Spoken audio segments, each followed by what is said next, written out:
Hey everyone, welcome to Taqueando. I'm your host, Bill Esparza. And this week, I'm starting a three-part series that you're going to love. You've been asking about this, you've been DMing, I've had requests in person, I've had emails, I've had text messages about Mexico City. Now, I don't do the Mexico City guide for Eater. I do a lot of Mexico guides, but I guess I can't have them all, can I? And I haven't written a guide for other publications. I do have a generic list, and I'm calling it generic because it doesn't really have a lot of my really special spots, right? But I share that with people. I've even shared it with strangers in DMs, and it's a list that I can just quickly, go to my notes and on the iPhone, hold it down, grab the whole thing and shoot it to somebody quick, and it has a great variety of street food, restaurants, casual restaurants, cantinas, etc. So a lot of you have already seen that list. So some of the places I'm going to be talking about are going to be from that list, of course, but I'm going to get into why you should go to these places. So I feel like a lot of the conversations I have about Mexico City are very, a variety of conversations about people who want to see this, they want to do that. They want this experience that I'd say that's very universal. There are restaurants that everybody goes to that are hot on TikTok and Instagram and among influencers, and they're beautiful restaurants, and they're very good too. I mean, all these places, but you get in this trap of you're only going to what's on infatuation and TikTok, and so I think that's great. You're going to still have a great time in Mexico City, but I'd like to talk you into some other types of places. And I think the best way, rather than me just sharing a list like I do or writing a list, well, if I wrote a list, I would also explain why you should be going to these places. So, the first part of this series, a three-part series, I know you're excited already, is I'm going to identify the 11 styles of tacos that you should try in Mexico City. So, there are all you taco hounds that, usually you only get to three or four styles, or maybe two or one, right? You're definitely always hitting the al pastor when you're in Mexico City. Everybody wants to do that. But I'm going to talk about the 11 styles that are unique to Mexico City. And I wrote about them recently on the Eater print edition guide to Mexico City. I did a whole rundown of all the tacos you can have in Mexico City. And, you can argue with me about styles that I'm missing, but again, I got a very good counter argument. Part two, I'm going to talk about other street food that you can have in Mexico City, because Mexico City is the greatest street food city in Mexico and one of the best on the planet, for sure, if not the best. Part three, for you luxe travelers, we're going to talk about fine dining and hotels. So I'm hoping that you really listen and share this and use it as a different view of Mexico City, the way I like to enjoy Mexico City. And so you can also have that, your infatuation trip another time, but you can try mine as well. All right. But first, at Taqueando, eating antojitos is a way of life, from the world's most celebrated dining rooms to the gritty stands and storied market stalls that preserve culture. Life is short, so we must eat well, and here are this week's Antojitos Rundown. So I'm going to talk about tamales, all right? It is tamales season. It's been that way for a long time. Here in the United States, I'd say the big season starts at Thanksgiving, and it goes through February when we have Dia de la Candelaria, where all tamal debt must be paid. That's right. If you got the baby on Dia de Reyes, you owe tamales to someone. And so I do the tamal guide for Eater, and I've been doing it for years now, and I just did a recent update. So please check that out. But recent interactions with, I would say, some of my peers, oh my gosh, aren't we disappointed sometimes when we talk to our peers that, there are people that go to Mexico that I would say that, they have this fetish about Mexican cuisine. And you know who we're talking about. So they only want to eat exotic things or ingredients they've never had. And to me, that's a strange thing, because I think in Mexican culture, we are very much interested in the regionality of things. So if we're gonna go to another place that does barbacoa very well, we want to try the barbacoa in that region. And we never skip the antojitos, right? So we're always gonna try enchiladas and chilaquiles in a region. And there are writers out there, peers of mine, that like, Well, I've had tamales before. I've had enchiladas before, so I don't need to ever have that again. I'm like, oh my gosh, you don't even know. Like Mexico has 32 versions of these things, and that's just a start. And then there are the sub regions. I mean, Oaxaca has 8 regions, and even within those regions, they do different tamales. So I feel like if you went to East LA and you had a chicken tamal once in your life, and you have this idea that you don't need to try that in Mexico City, which is I don't understand these people, and and so they're running around eating like bao and banh mi in Mexico City with like Mexican ingredients, but they don't want to have a tamal. We just don't get you guys. But I have had some amazing tamales in Mexico City, the city of Nochislan, Zacatecas, recently, and right here in South Central Los Angeles. And I want to talk about these tamales. So now, again, this is one of those things. Everybody's counting calories, and here, speak of, here's the kettle. Here's the pot calling the kettle black, but yes, I do count bites when I'm doing long food tours. But I don't do that if I'm just doing regular eating, you guys. I do it for massive punishing food tours. So I was in Mexico City on New Year's Day and there wasn't much open. And so I was like, okay, I'm just going to walk through Tepito because, like, honestly, I'd gone to 2 places in Ubers and they were closed. And I'm like, you know what? This is going to be what I'm going to be doing all day is disappointment. So I went to Tepito and walked, and most of it was closed. But when I got to the main drag, the main road that cuts the north and south parts of Tepito, I found a lot of vendors out. And this one guy has been there forever. He says his family. He says he's been there for 60 years. So that's that's a very that's very much a Tepito story, right? The guy probably started selling tamales when he was 5 with his family, or 10, whatever. And he's been doing it 60 years. And the tamales they have in Mexico City do not exist in Los Angeles. And the way they're done over there, they don't exist in the United States. Now, there are people from Mexico City that do tamales, but they're doing tamales that are more local style, a more Mexican American style. So these tamales are huge. They're almost like a cylinder, you know, and their shape, the way they wrap them.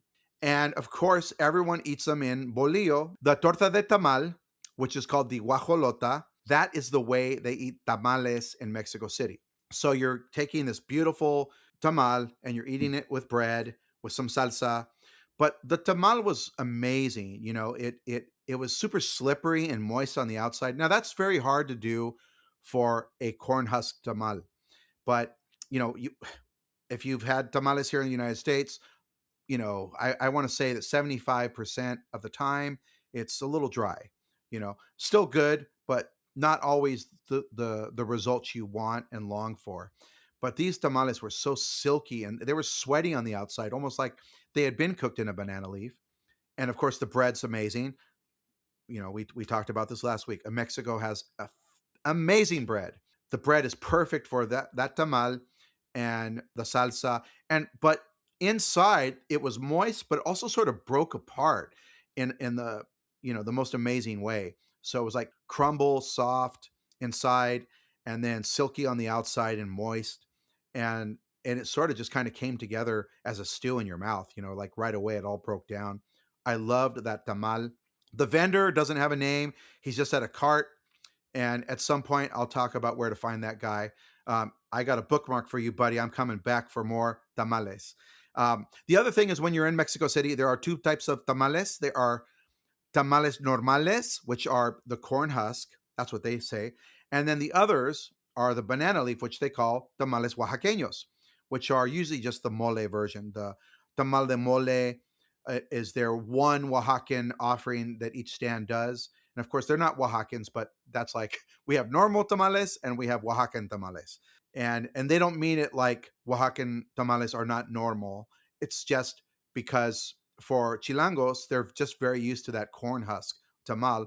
And once the Oaxacans started coming in and doing their tamales, it was a very new thing for them. The other tamal, and I'm only going to talk about this other tamal today. I know I mentioned East LA, but I'm going to skip that one this time because I had a wonderful tamal in Nochislan, Zacatecas. Shout out to all the people from Nochislan that were DMing me this week.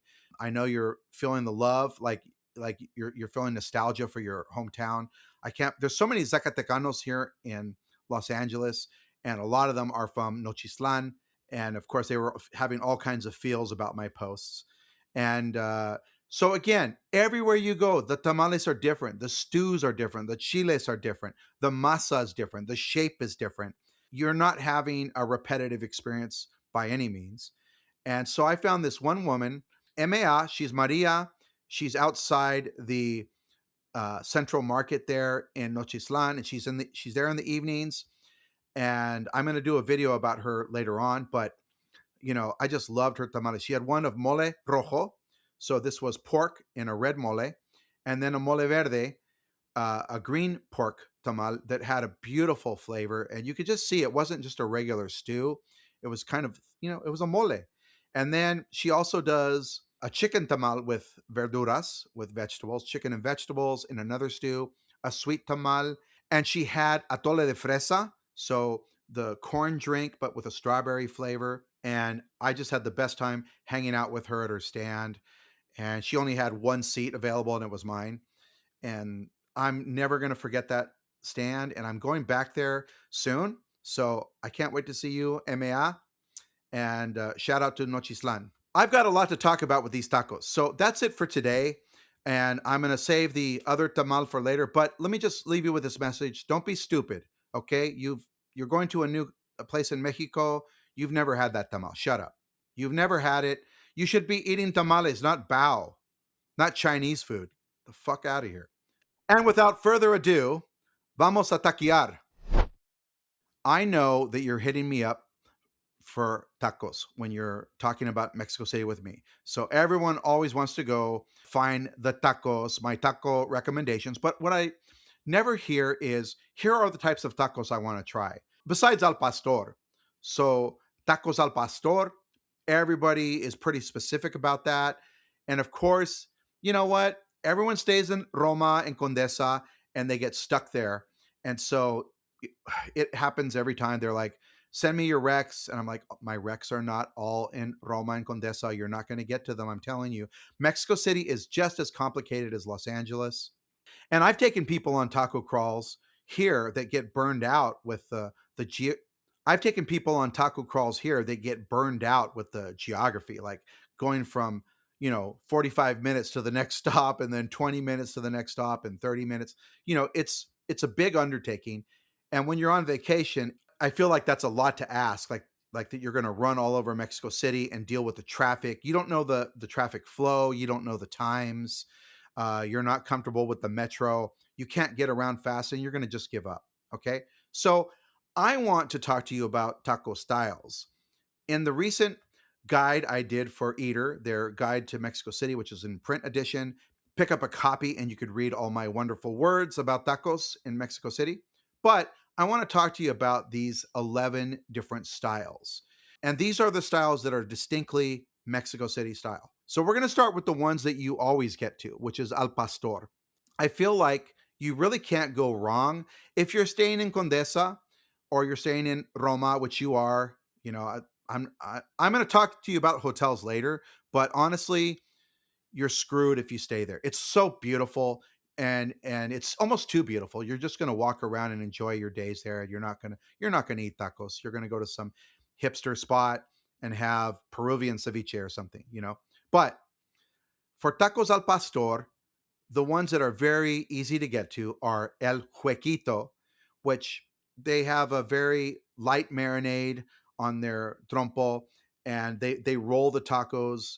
And so it's pretty simple. It's just like a rolled taco and a salsa, and they're so delicious. They're perfect every time.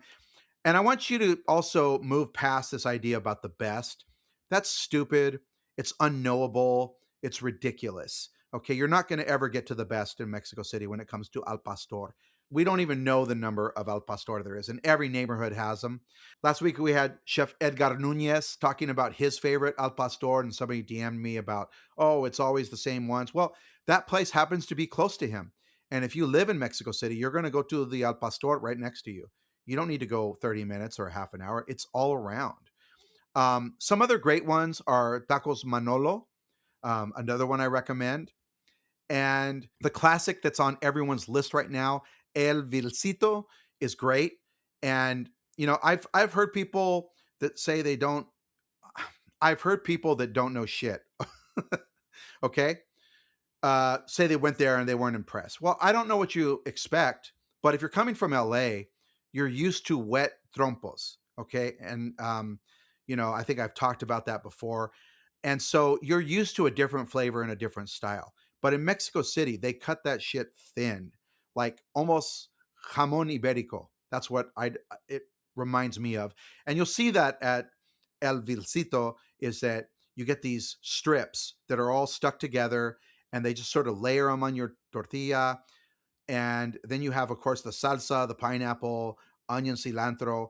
But the flavor is just simple. Okay, so if you're expecting some, the angels to come out and music to an orchestra to kick in when you take a bite of al pastor, you're probably not going to get that. But if you are, take the time to get to know it and appreciate the cultural aspect of the fact that it's super popular in Mexico City, you're going to enjoy this place, any of these places I'm talking about. And you really can't find bad al pastor in Mexico City. You can find, let me qualify that. Yes, there are ones that are not as good as others, but the general level of quality is going to be way higher, and the professionalism is going to be way higher than you have in Los Angeles or any other part of the United States or any other part of the world. So an average al pastor in Mexico City is still pretty damn good. Now, the thing I like about El Vilcito is it's open late. It's open 24 hours, I think. It has to be. It's 24 hours, right? And I'm not, you know what? Uh, I got Luca here and fucking Robert too. Like two of these guys on me this time. You know what? I would ask them to fact check me right now, but I'm not. Who cares? I think it's open 24 hours. So that place is the perfect spot if you have a late flight that arrived. Like I had a flight that arrived at midnight. I got to my hotel by midnight, and I was there with friends, and they met me at the hotel. And I'm like, okay, first bite together. We're going to El Vilcito because they're open right now, and it's great. We had a great time. Okay, so I just got fact checked, even though I said I don't want to be fact checked. So what? They close at 3, and they 3 on during the week, 5 a.m. 5 a.m. is practically all night. I'm 57. That's all night. So they're open. They're going to be open, and they were open when I got in at midnight. So go there. I know there's some others that are really good that are open 24 hours, but this place is your perfect spot to go late. So I always tell people like, is that the best one to go to? Man, again, I don't even. That's not my conversation. That's yours. You worry about that. And what's crazy is people are going to Mexico City once in their life and they're trying it and they're saying that wasn't the best one. Like, how do you even determine that? What you went to Angels Tijuana Tacos in LA and then you went to El Vilcito and that's your, oh God, people are dumb, man. But what I think is if you go to this place, it's the place you go to if you're hungry for tacos and it's after midnight. That's where you want to go. You don't go there at 8 p.m. You go there at 1 a.m. and feel the vibe. But I can tell you this, people in Mexico City and several other states love al pastor. And of course, all over the country, there are many, many states, other states that have their own versions with different regional names. The adobada in Tijuana, tacos de trompo in Nuevo Leon, and they have good al pastor outside of the main states. So it's something really we appreciate. It's something we love. So get to know it, and drop the I'm a raider. I have a super palate. I'm a super taster bullshit, and just enjoy something. Can we just have food and enjoy stuff? And now the other style that I think people try and they ask me about, they don't know what the style's called, but they do ask about los cucuyos, which is tacos de fritanga. And fritanga is because all the meats are fried in a convex disc. So it's a round disc. It's got a well all around it, and in the middle, it's got a convex center. That's where they sort of sear the meat, but it fries in its own fat. And you're talking about the main cut. which is suadero. You know what's crazy? I was recently talking to somebody and they said they had to go to this place. And I said, well, what's the main, cut that you get there? What's they not only did they not know the style, but they didn't even know what they're supposed to get. Like, oh, I love this place. They couldn't even explain what it is they serve there. So I'm saying you guys are crazy to be making all these assumptions. So let me turn my phone off. Los Cucuyos, I would say, used to be a lot better than it is. I don't like to jump on that train of places going down because it's getting popular, but the tour companies have just hammered that place. And it's brought a different crowd. It's brought different expectations.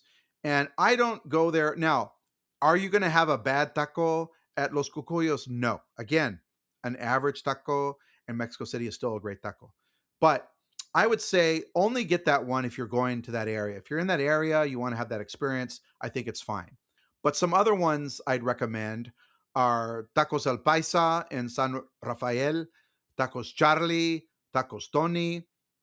El Torito has suadero con tripa, which is their campechano taco. So you can get fritangas in all these places. You'll see them everywhere. So check out the ones in Roma. Check out the ones in Condesa, because some of the taquerias that do al pastor will also have a fritanga section. You're not going to go wrong, but you always want to get suadero to start. Start with suadero, okay? And it's not fucking brisket, okay? I feel responsible for this. I feel like I led people wrong like 15 years ago and I wrote that it was brisket. I'm not saying I'm the only one and the only source of this mistake, but it's not brisket. The suadero cut comes from the belly, and but it's not a brisket cut. Anyways, it's a beef belly cut, but that's what you want to get. And then, of course, they have other things. There's chorizo, tripas, all kinds of other awful cuts, depending on the taqueria. And they also usually have a steam section, tacos al vapor, at that same setup. But we're going to talk about that on another part of this taco rundown here.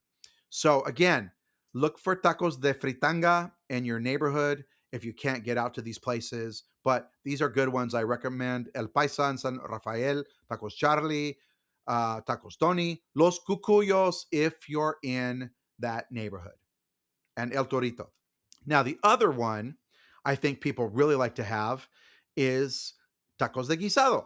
What are tacos de guisado? They're stews. And I'm not going to, spend a lot of time talking about what defines a stew, because you're going to say, well, that's not a stew. I mean, you know what? When Mexicans, especially Chilangos, go to these stands, they don't sit there and have these intellectual thoughts about what's a stew and what's not a stew. We all know they're all guisados, and it really means a filling that's going in the taco, but they are based on stews, right? Now, I actually observed something really interesting about this last time, is that I think these vendors, well, I don't think, I know these vendors, they go to the market and they get, cuts that are affordable, and they don't get a lot of cuts. So if you're going to a place that's in Condesa and it has some kind of chicken thing and it has a beef and it has a pork and it has a vegetarian option and it has this and that, that's not the place to go. We're not eating meats, folks. We're eating stews. We're eating salsas and spice and Mexican flavor. We're there for the fucking stews, okay? The vendor is going to pick up pork, and they're going to get all kinds of cuts of pork from that supplier that are affordable, and they're going to make a bunch of different things with pork. So they're going to do suadero. The suadero at the guisado stand is pork, okay, in most cases. So if you see pork on the menu, like different types of recipes using pork, likely the suadero is pork. And then they're always going to use hot dogs.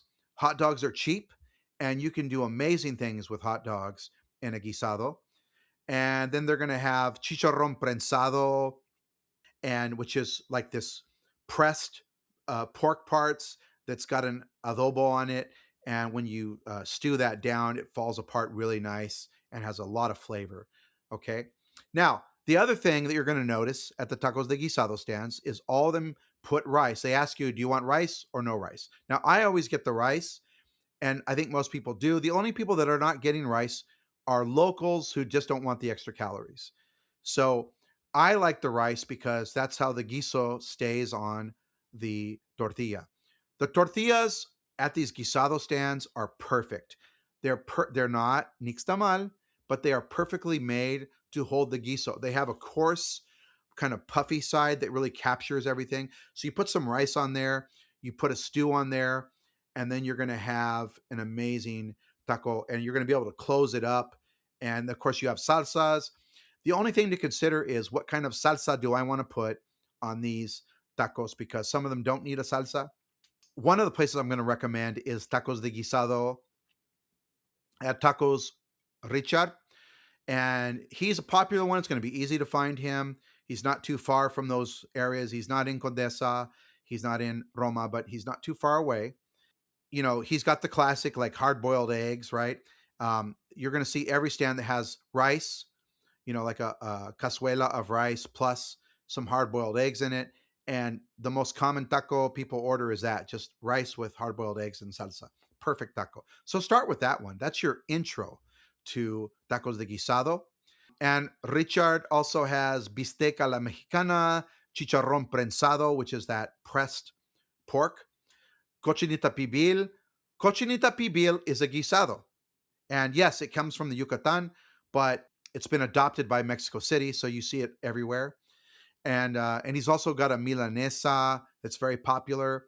You know, these stews are going to change every day, but the main thing about tacos Richard, he's got this salsa that is vicious, and it's got some avocado slices in it.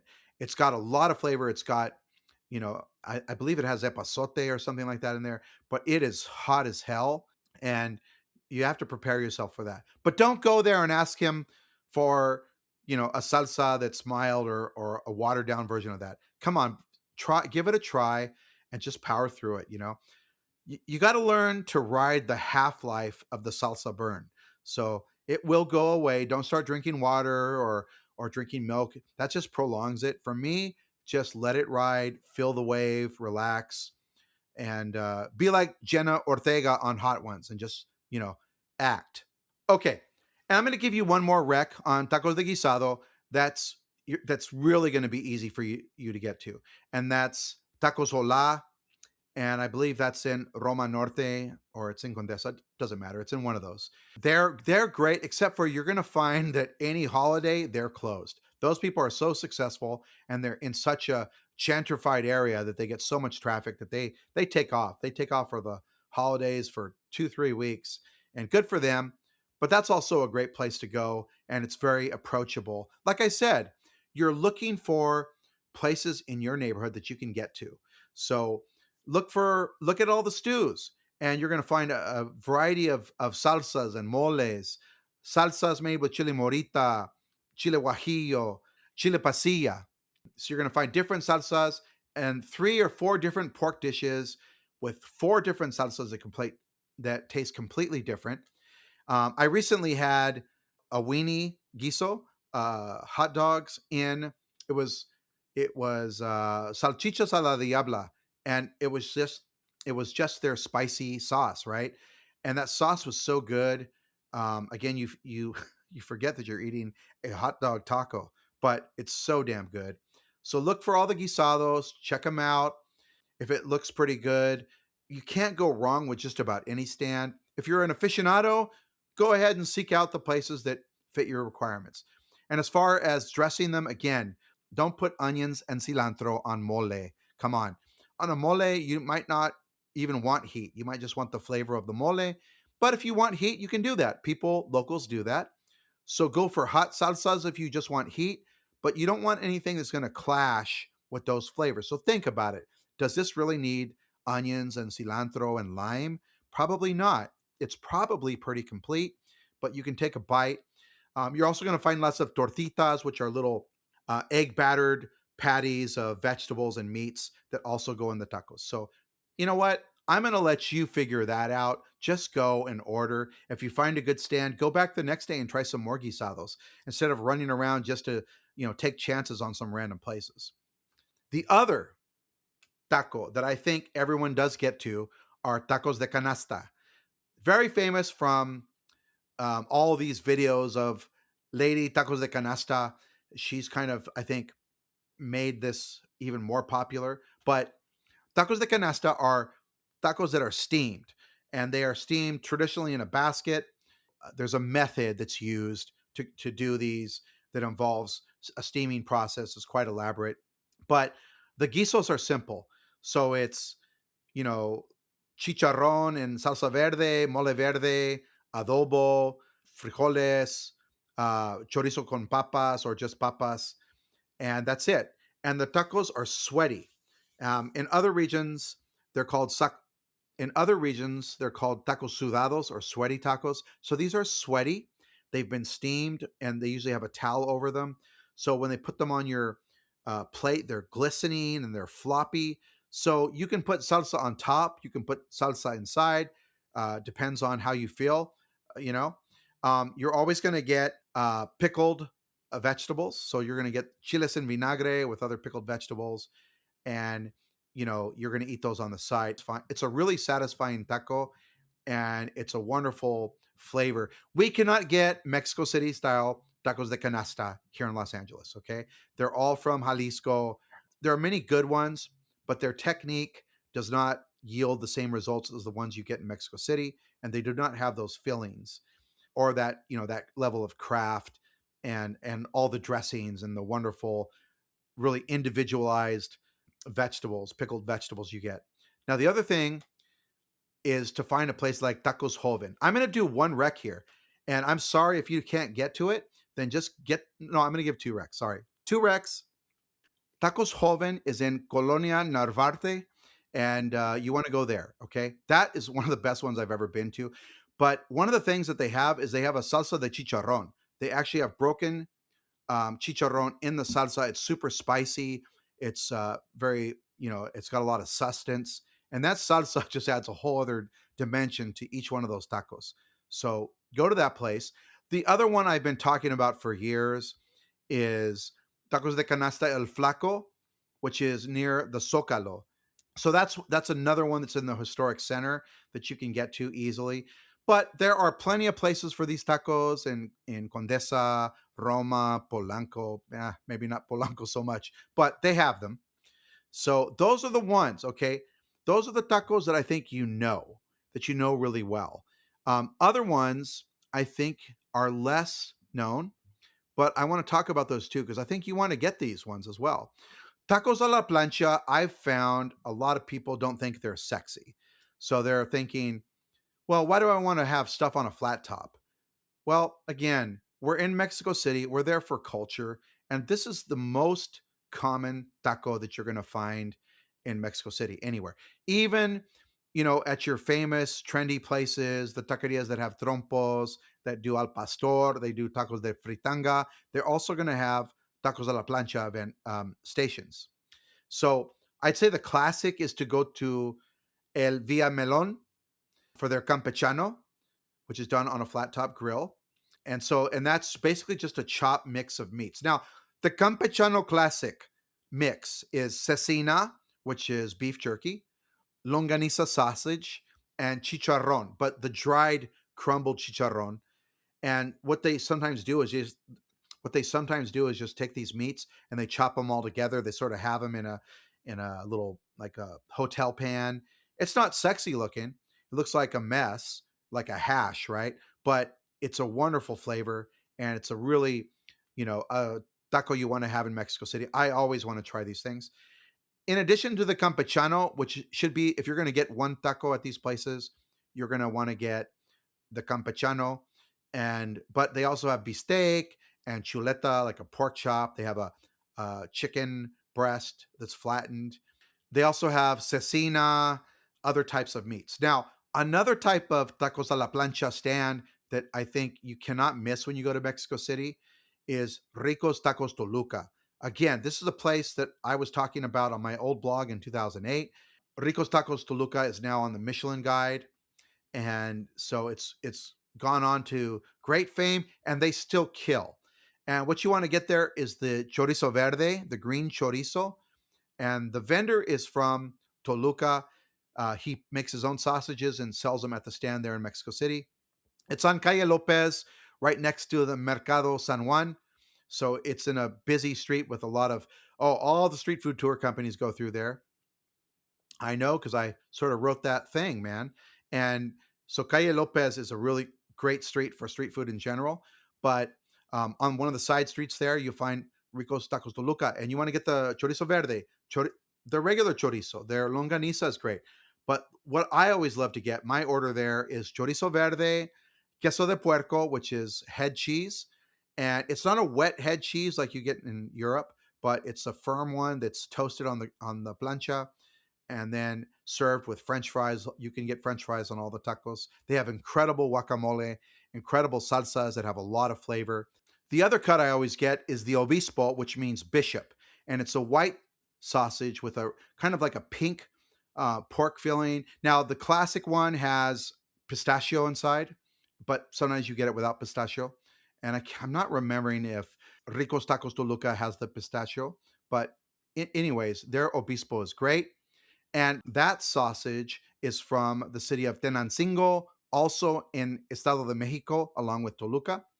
And Estado de Mexico is the chorizo center, it's the sausage center of Mexico, the charcuterie center, if you will.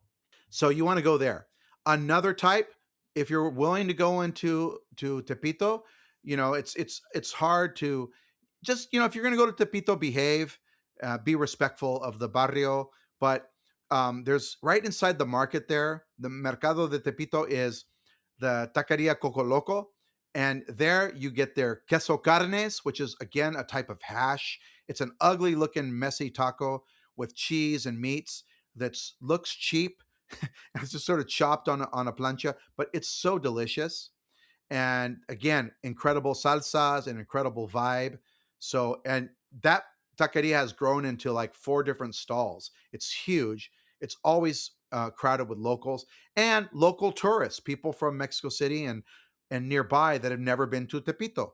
I always run into somebody who said, "Yeah, it's my first time trying this." Okay, so those are some great recommendations for tacos a la plancha. Don't skip this one.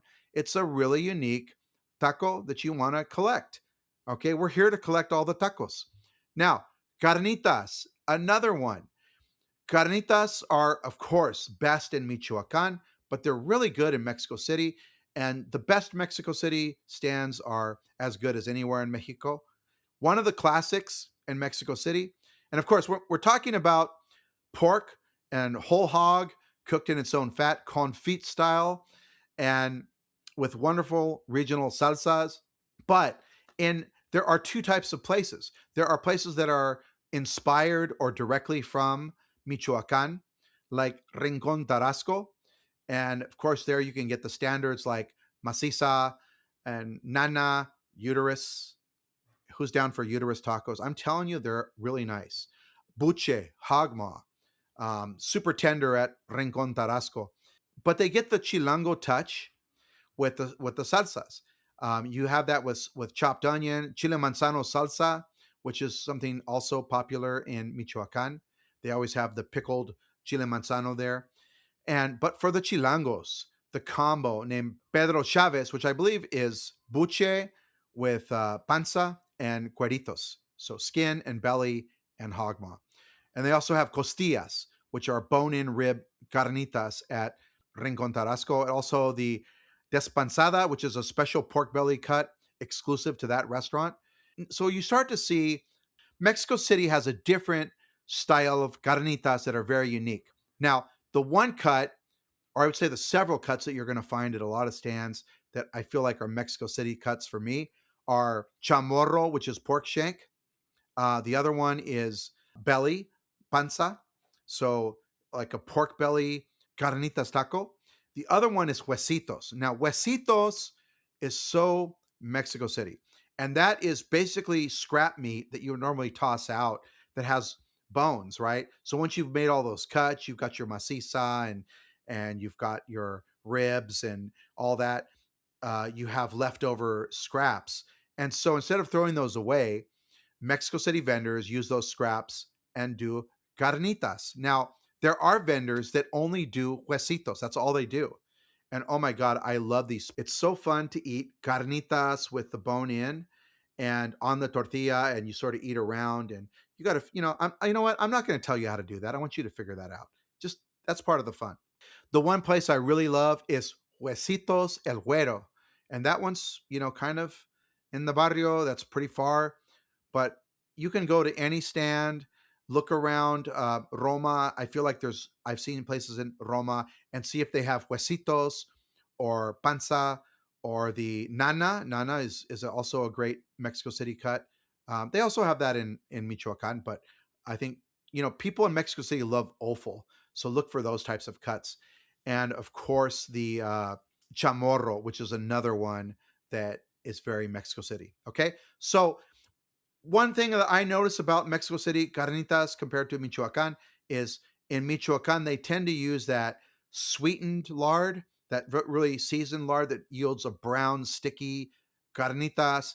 The ones that are Mexico City style that are more pink sometimes and don't have. Now, I'm not saying all of them are like that. I'm saying I do see a lot of places that they're not using brown sugar or Coca Cola or some kind of spice in there to make it dark, and they're seasoning their lard that way to get that color, right, and that stickiness. So they're getting sticky, but it's just not that dark brown. So that to me is the Mexico City style. The other thing is their caso is stainless steel because it's illegal to cook in copper in Mexico City. Now we're going down. Now barbacoa is another one you want to try when you're in Mexico City because you're basically right next to barbacoa country. Now, I do recommend if you really want the pit roasted tradition from the best state in Mexico for that, Hidalgo, get yourself a taxi and go there. But right next door is Estado de Mexico, which I think is the second best tradition in Mexico. So for pit roasted lamb in the city, Barbacoa Los Tres Reyes is great. Great. Go there. The reason you want to go to a place like that and like, well, I have barbacoa in LA. No, you don't have that kind of setup. It's a restaurant where they got the pits inside. We'd never see anything like that in the United States. So that's a really unique experience. And the barbacoa is amazing in Mexico City, even though it's either from Hidalgo and somewhere, some city, some region in Estado de Mexico. That's the majority of the barbacoa. There is no Mexico City style barbacoa. Now, the other thing is to head to La Purificación and go to El Pica number one, or go to the market in Texcoco where there are a bunch of barbacoa stands. They're all amazing. One thing that really stands out to me when I went to the market in Texcoco is they had these baskets of condiments you could buy to go. So you buy your barbacoa, your consomme, and any other cuts you want, but then you buy a basket from the vendors on the side, and it comes with all your herbs and salsas and other condiments, pipicha, papalo, quelites, and also cheese, like a double cream cheese that they also serve in the barbacoa, which I had never had before. So I love that. Okay. So you can do that, but in town, go to Barbacoa Los Tres Reyes. That's a perfect one to get to. And again, I'm sorry if you're in Condesa, Roma, you're kind of screwed. You're going to have to leave for this one.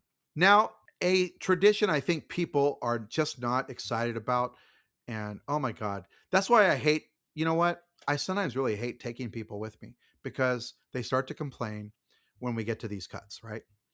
And that is tacos al vapor. In the book, the eater book, I call these tacos de cabeza. Now, it's technically a type of taco al vapor that you can also get at Los Cucuyos. You can get beef head cuts and eyes and tongue and brains, and that's all from the steam table. But there's a wonderful tacos de cabeza in Roma. Okay, so you're in luck on this one. So for tacos de cabeza, like I said, you're in luck. There's a place in Roma called Tacos El Paisa. You're getting all the head cuts, right? Head, lips, eyes, brains, palate. You're going to, depending on the stand, but Tacos El Paisa in Roma has great steamed beef head tacos. These are not great in every state. The best ones I've ever had are in Sonora. Sinaloa does a great job too.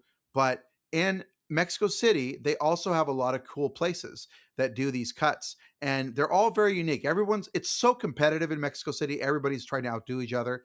So you're talking, this is one of the best places I'd say for salsas because everyone is trying to make their own place stand out with the incredible salsas, incredible service, and flavor, right? So I recommend this place. Don't say I've had tacos de cabeza in LA because likely if you've had them in LA, okay, there's only the only places you're going to get them that are good in Los Angeles are from the Sinaloans, and that's on my guide, the Eater 38 tacos, the essential tacos in Los Angeles. We have two places for tacos de cabeza, but that's estilo Sinaloa. That's different salsas, a slightly different menu. So try these, man. Don't don't be against the tongue and the head, and don't discount these because you're going to get again great flavors. So that's one that it's, when I say we're going to go try this, sometimes people give me that face. But again, uh I'm going to give you that face when you go to, Roma, and you're going to these, fusion places. So, I mean, come on, we're in Mexico. This is what we eat. We eat tongue tacos. We eat brain tacos. We eat head tacos. Okay. The other one that I've had, again, mixed results with friends and even people that I consider badass foodies, the tacos de hígado, which is liver and onion tacos.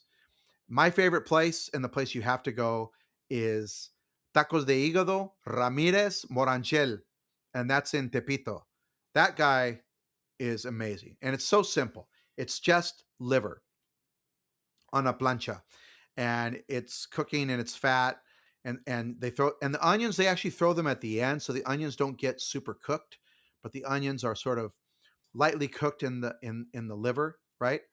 And the guy just hands you an industrial tortilla that's perfect. It's beautiful. It just kind of grabs that whole thing, and and he puts it on a piece of paper. You don't get a plate there. You just get a piece of butcher paper, a tortilla with some liver and onions in it, and then you walk over to the salsa stand and it's got one salsa. This is, to me, this represents the purity, the beauty of Mexican cuisine and street food in Mexico City. And the salsa is a salsa habanera, so it's very spicy. It's got a beautiful red color, and it's got epazote in there, so it's got an herb which adds a layer of complexity. So you got liver, you got epazote. Now, those of you who are chefs or follow, the food world and cooking, you know that offal is something that's seasoned very simply. So you don't, like, if you have foie gras, you don't cook it really hard and put a bunch of stuff on it. It's usually lightly seared, salt or something sweet maybe to balance. But we don't do a lot of things to offal. Everyone's talking about tripas all the time and like, oh, these tripas are the tripas all taste the same, my friends. It's just a matter of, are they using great cooking methods to get some complexity out of them, to get some texture out of them? But the tripas, they're not seasoned any special way. It's just salt. So, yes, some tripas could be better quality than others. But I think when you're talking about offal, you really get, to me, tripas always have a very narrow kind of area of flavor. But the great ones are about how good they're cooked. And again, Mexico City is a great place for tripas that you can get at the fritanga stands. But these liver tacos, you cannot go anywhere else. So again, you cannot get these in Roma. You're not going to get these in Condesa, Polanco, Chapultepec. Forget about it. You got to go to Tepito for this. And this guy is on Google Maps. You can find him, and there's all kinds of TikTok videos on it. But I love that taco. And I'm telling you, put a lot of salsa.